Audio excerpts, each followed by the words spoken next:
Main काम होता है ड्राई कफ सप्रेस करना। क्लोरफेनारामिन मैलिएट जिसे हम सीपीएम भी कहते हैं, ये जो सीपीएम है एक एंटी एलर्जिक ड्रग है। एंटी एलर्जिक मतलब एंटी हिस्टामिनिक भी इसे कहा जाता है। मतलब क्या होता है कि ये हिस्टामिन के प्रोडक्शन को स्टॉप कर देता है। अगर किसी पेशेंट को एलर्जिक कफ है तो उसको भी इससे रिलीफ मिल जाता है। Each 5 ml syrup contains dextromethorphan 10 mg and chlorpheniramine maleate 2 mg।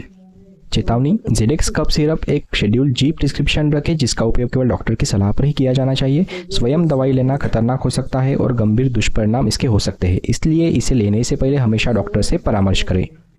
इसका डोसेज अडल्ट में 2 टीस्पूनफुल मतलब 10 ml दिन में 3 से 4 बार हम ले सकते हैं, या फिर आपके डॉक्टर की सलाह के अनुसार आप इसको ले सकते हैं।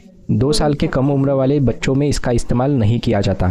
पीडियाट्रिक पेशेंट में हम डॉक्टर के सलाह के अनुसार इसका इस्तेमाल कर सकते हैं। इसके नीचे आप यहाँ पे देख सकते हो, कीप कंटेनर टाइटली क्लोज, मतलब इसको ओपन करने के बाद अच्छे से बंद करना है। Avoid exposure to direct sunlight में